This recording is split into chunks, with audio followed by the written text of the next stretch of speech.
في أغنية الآن قاعدة تنتشر بين الشباب والبنات الأطفال الصغار، وهذه الأغنية مدمرة لهويتنا وعقيدتنا وديننا وثقافتنا. طبعا كثير من الآباء والأمهات ما هم مدركين عن أثر الكلمات اللي موجودة بهالأغنية. الأغنية هذه إيطالية ومنتشرة الآن بالسوشيال ميديا، وين ما نمشي ونروح تسمع اليهال يرددون كلمات الأغنية.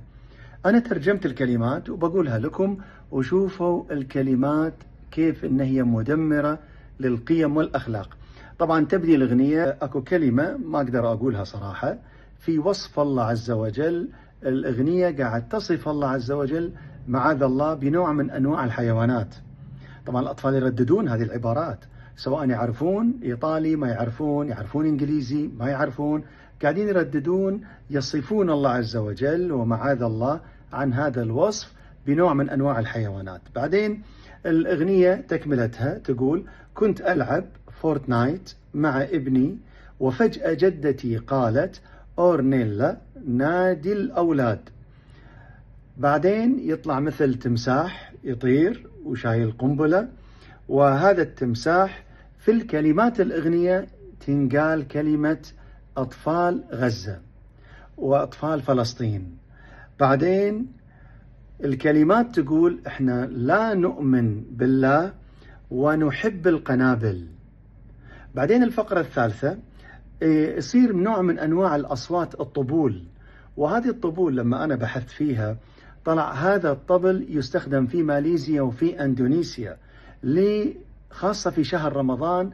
يعني عندهم هناك عادة اللي هو قبل السحور حتى يوقظ الناس النايمين للسحور فيأكلون وبعدين يصومون ثاني يوم.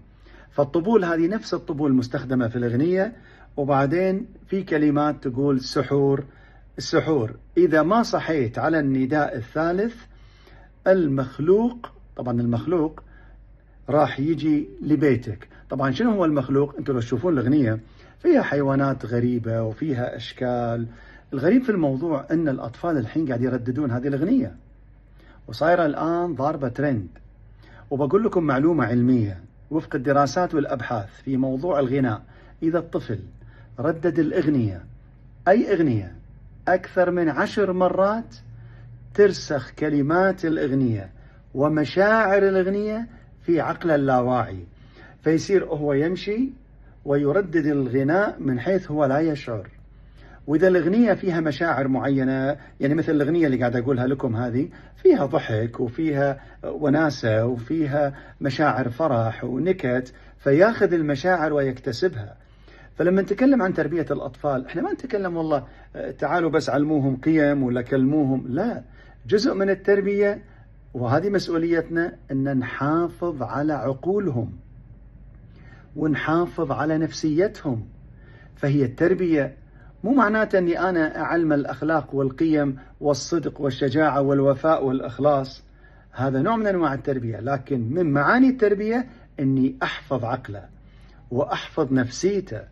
فأنا ندائي للآباء والأمهات: شاركوا عيالكم بالشيء اللي يشوفونه شوفوا معاهم، والشيء اللي يسمعونه سمعوا معاهم، حتى لا تغرس مثل هذه الكلمات اللي فيها وصف لله عز وجل، وصف يعني فيه نوع من الإهانة والابتذال، وفيها ضرب لقيمنا وثقافتنا وهويتنا، وفيها استهزاء بديننا وبالعبادات وبالصلاة.